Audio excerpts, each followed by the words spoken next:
Bismillahirrahmanirrahim. Assalamualaikum warahmatullahi taala wabarakatuh. InsyaAllah kita akan sambung dalam topik yang seterusnya, topik tajuk yang ketiga, iaitu elemen teras dalam peradaban Islam. Okey. So, kita akan tengok beberapa elemen teras dalam peradaban Islam. Yang pertama, kedudukan wahyu. Yang kedua, konsep insan. Yang ketiga, konsep kebahagiaan atau sa'adah. Yang keempat, konsep ilmu, al-ilm. Yang seterusnya, konsep pendidikan, at-ta'dib. Konsep keadilan, al-adil. Konsep kebebasan, al-hurriyah. Konsep persamaan, al-musawah. Dan seterusnya, kebebasan dan hak asasi manusia. Okey. So, yang pertama kita pergi tentang wahyu. Okey. So, apa itu wahyu? Wahyu ini kalau tengok bahasa pada perkataan Arab, iaitu auha, kan. Dalam pada sudut istilahnya, kalau kita nak cari makna istilah dia, yang betul adalah perintah atau kata-kata Allah SWT yang disampaikan kepada para nabi dan rasulnya melalui perantaraan malaikat Jibril atau terus daripada Allah, kan. Dan Nabi Muhammad ini merupakan salah seorang rasul atau pesuruh Allah lah yang menerima wahyu. Berujuk surah Al-Alaq ayat 1 sampai 5. Ini ayat yang pertama lah diturunkan kepada Nabi Muhammad SAW. Okey. Apa ciri-ciri wahyu? Okey, wahyu ini datangnya daripada Allah, kan. Okey. Dan wahyu ini tidak diturunkan lagi selepas kewafatan Nabi Muhammad SAW, kan. So, kalau ada tiba-tiba datangnya seorang yang mengaku sebagai nabi yang kata dia menerima wahyu, kan, daripada Allah, kan, itu boleh dipersoalkan lah, sebab wahyu ini tidak diturunkan lagi selepas kewafatan Nabi Muhammad SAW. Okey. Dan kebenaran wahyu ini adalah mutlak. Wahyu ini terpelihara kandungan dan kesuciannya hingga hari kiamat. Ini merujuk pada Al-Quran, kan. Dan ia adalah satu ajaran yang benar dan sesuai diamalkan sepanjang zaman. Dan wahyu ini hanya diturunkan kepada Nabi dan Rasul sahaja. Okay. So, dalam konteks wahyu yang kita bincangkan, kita bincangkan tentang Al-Quran dan Sunnah, kan. So, Al-Quran dan Sunnah ini merupakan sumber rujukan tertinggi dalam Islam, kan. Ia merupakan satu bimbingan. Dia tidak ada jawapan secara khusus tentang semua perkara, kan. Tetapi dia merupakan sesuatu yang boleh membimbing kita untuk mencari satu jawapan, kan. Ia merupakan satu petunjuk dan hidayah. Okey. So, akal ini dia saling wahyu dan akal ini dia saling berkait, kan. Sebab wahyu itu diturunkan, kadang-kadang ada yang bersifat subjektif, perlu dinilai dengan akal, kan. So, pemikiran itu untuk mencari jawapan tentang satu perkara perlu berfikir menggunakan akal, tetapi benda itu dipandukan oleh wahyu, kan. Ada wahyu yang diturunkan, ada Al-Quran, kan. Tapi nak cari tu perlu ada akal untuk memfikirkan, kan. Okey. So, akal yang tidak disertakan dengan petunjuk wahyu hanya akan dapat menilai sesuatu berdasarkan pengalaman, kan, ataupun apa-apa yang kita takul saja. Takul tu maksudnya kita fikir lah, kan. Tapi dengan adanya wahyu, dia menjadi satu bimbingan, kan, dalam konteks itu. Okey. So, peranan wahyu ini untuk membimbing akidah dan kepercayaan umat manusia terhadap hakikat keimanan yang sebenar. Dia memberi petunjuk dan hidayah kepada umat manusia. Okey. Dan wahyu ini ataupun Al-Quran ini adalah mukjizat terbesar kepada Nabi Muhammad SAW dan bukti kerasulan baginda, kan. Wahyu ini ataupun Al-Quran ini adalah sumber rujukan yang terbaik dalam menyelesaikan masalah yang dihadapi oleh umat manusia. Dan walaupun Al-Quran itu diturunkan ribu tahun dahulu, 1400 tahun dahulu, tetapi kandungannya itu masih masih terpakai, kan. Cumanya perlu akal itu perlu berfungsi untuk memikirkan, mencari maklumat-maklumatnya. Okay. So, wahyu ini membimbing akhlak dalam melaksanakan hubungan antara hamba dan Tuhan, hubungan sesama hamba serta sesama alam. Dan dia juga sebagai panduan syariah lah dalam pelaksanaan hukum hakam. Okey. Seterusnya kita pergi tentang konsep insan, kan. Insan biasanya kita terjemahkan sebagai insan itu manusia, kan. Kalau biasa yang baca Quran akan baca suratul insan, kan, hal ta'ala insan, kan. So, aspek pembangunan insan ini dia merangkumi semua aspek kehidupan, kan. Kalau kita tengok definisi barat contohnya, pembangunan insan itu daripada aspek material semata-mata ataupun material sahaja, kan. Insan itu diukur melalui contoh pencapaian akademiknya, kan, ataupun insan itu diukur kejayaannya melalui jumlah harta terkumpulnya, kan, net wealth, kan. Insan itu diukur melalui berapa banyak harta, berapa banyak perusahaan yang dia miliki, berapa banyak pekerja yang dia dapat employ, contohnya, kan. Dan daripada sudut itu, in a way, pembangunan insan oleh masyarakat barat itu tak sukar, kan, kerana aspek-aspek ini boleh disentuh dan dibentuk mengikut kehendak manusia, kan.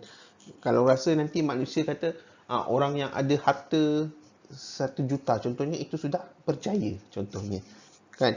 So pemikiran masyarakat itu dibentuk, orang yang ada duit 1 juta itu sudah berjaya, maka mudah untuk tercapai. Maknanya orang akan berusaha untuk capai 1 juta itu dan dia sudah dianggap berjaya, kan. Tetapi dalam konteks Islam, kan, kita melihat pembangunan manusia itu bukan sekadar daripada aspek material, tetapi juga penting tentang aspek rohaninya, kan, aspek jiwanya, kan. Dan aspek ini, aspek rohani ini tidak dapat diukur, kan, tak dapat dilihat, kan. Dan ini adalah sesuatu yang sesuatu yang abstrak lah, kan. Hanya boleh menyentuh hati, jiwa, akal, fikiran dan kelakuan insan itu sendiri, kan. Kita berbicara tentang akhlak, kan, bagaimana insan itu boleh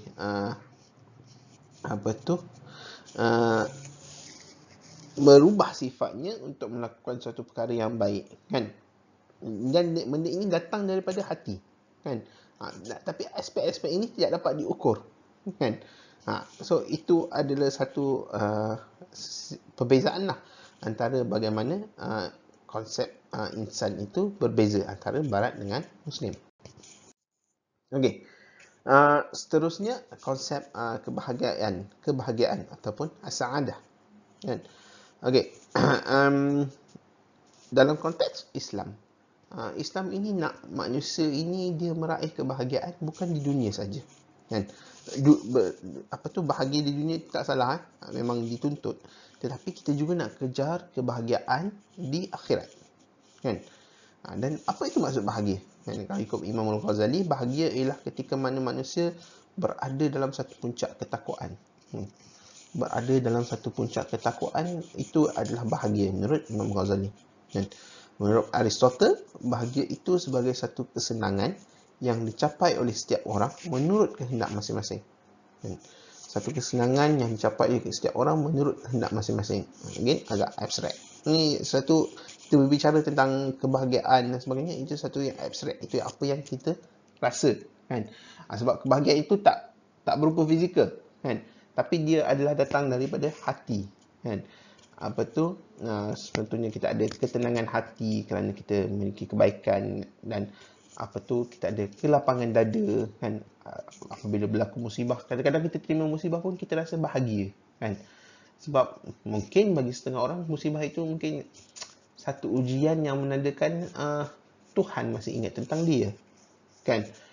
Ataupun bila berlaku musibah ada memanglah dalam keadaan kedukaan, tetapi dengan musibah yang datang itu ramai orang yang membantu, contohnya, kan. Jadi dia rasa bahagia. Sebab apa? Dia cakap, masih ada yang sayang pada diri aku, kan. So itu pun satu bentuk kebahagiaan yang again benda tu abstrak, tidak boleh diukur. Okey. Tapi sebagai Muslim, again kita nak capai bukan sekadar kebahagiaan di dunia ini, kan, tetapi di akhirat juga. Okay. Seterusnya adalah konsep pendidikan, iaitu biasa kita sebut tentang at-ta'dib, kan. Okay. So konsep dalam kebanyakan tamadun ni, konsep pendidikan ini merujuk kepada pembinaan sifat-sifat seseorang, kan. So tujuan pendidikan ni apa? Tujuan pendidikan ini untuk membina sifat-sifat seseorang menjadi lebih baik lah, kan, dalam konteks kita ni. Okay. So dalam tamadun Islam, tauhid itu memainkan peranan penting dalam transformasi manusia. Ini kita telah bincangkan dalam topik sebelum ini, kan. Tapi dalam contohnya dalam agama Buddha ataupun beberapa aliran Hindu, transformasi sifat itu dapat dicapai melalui proses mencari diri sendiri. Kan dia ada proses meditasi dan sebagainya untuk mencari diri sendiri, kan. Dan daripada lepas proses itu dia dapat mentransformasi sifat dia menjadi lebih baik, contohnya, kan. So dalam konteks Islam, kita menekankan kepentingan pendidikan ini bermula ketika bayi, kan, yang menjurus kepada rohani, kan. Kita mula mendengarkan bila dia lahir, kita azankan, command dia, biasakan dengan bacaan Al-Quran dan sebagainya, sebab ini sesuatu yang abstrak yang membentuk jiwa, kan. Dan ia juga untuk memastikan hubungan manusia dengan Allah, kan, juga sesama manusia dan dengan alam, kan. Ini ada 3 komponen, ya, supaya sentiasa berterusan. Okay. So, kanak-kanak yang membesar ataupun anak-anak yang membesar dengan pelajaran yang betul akan berupaya untuk membezakan antara hak dan batil, kan. Ini kita berbicara tentang etika, kan. Okay. So, kepentingan untuk membezakan antara perkara yang hak dan batil. Okay. Seterusnya kita pergi tentang konsep ilmu ataupun al-ilm, kan. Okay. So, dalam peradaban Islam ataupun Islamic civilization ini, pencarian ilmu itu adalah sangat ditekankan, kan. Dan pencarian ilmu itu bukan dalam satu bidang saja, tetapi dia dalam pelbagai bidang, kan. Sebab itu kalau kita tengok pakar-pakar ilmuwan silam dahulu, dia pakar dalam pelbagai bidang. Dia menguasai bukan setakat matematik dan fizik dan chemistry contohnya, tapi dia juga boleh menguasai bidang perubatan contohnya, kan. Dan dalam tamadun Islam ini, konsep ilmu itu sangat berkait rapat dengan nilai ketuhanan, kan. Dia tak kisahlah daripada segi sumber, penggunaan ataupun matlamat ilmu, kan. Sebab in the end, ilmu dalam tamadun Islam ini ataupun sejarah Islam ini, tujuannya apa? Tujuannya untuk kita nak lahirkan manusia yang lebih baik, kan. Kita nak jadikan dunia yang lebih baik, kan. Kita nak kurangkan masalah-masalah yang berlaku. Tujuannya apa? In the end, tujuannya sebab kita nak capai, kita nak memudahkan manusia dan sebagainya. In the end, untuk apa? Untuk kita dapat pahala, kan. Untuk kita mencari keridaan Allah, kan. So, tamadun Islam yang sebelum ini, dia berjaya dibina kerana penghayatan umatnya terhadap budaya ilmu, kan. Penekanan terhadap budaya ilmu itu sangat ditekankan, kan. Dan dari situlah lahir pelbagai tokoh-tokoh ilmuwan agama, malahan juga tenaga-tenaga mahir dan profesional dalam pelbagai bidang. Okay. So, dengan ilmu ini, ilmu ini mengangkat darjat dan martabat individu, dan dia memberi impak kepada pembentukan suatu tamadun manusia, kan. Dan orang yang berilmu ini sentiasa diangkat darjatnya, dipandang tinggilah dalam kalangan masyarakat, kan. Dan penting untuk orang berilmu ini membuat sesuatu, kan, menghasilkan sesuatu, membuat kajian sesuatu yang dapat membantu ataupun bahasa mudahnya memudahkan kehidupan manusia, kan, membantu manusia, kan. Bukan setakat manusia je lah, kita bercakap tentang hubungan manusia dengan Tuhan, manusia dengan manusia dan juga manusia dengan alam, kan. Kalau kita dapat kurangkan isu contohnya pencemaran contohnya melalui satu kajian kita, kan, itu pun satu sumbangan yang sangat baik, memberi impak. Okey. Konsep yang seterusnya adalah konsep keadilan ataupun al-adl. Okey. So, keadilan ini, keadilan dalam pemerintahan ialah merupakan pegangan asas yang penting bagi pemerintah, kan. So, pemerintah itu sangat penting untuknya berlaku adil, kan. Sebab apa? Sebab kesetiaan dan ketaatan rakyat itu berkait rapat dengan keadilan yang ditegakkan oleh pemerintah, kan. Kalau pemerintah itu berlaku zalim, kan, tak melaksanakan amanah dan sebaiknya, kebiasaannya rakyat akan bangkit, kan.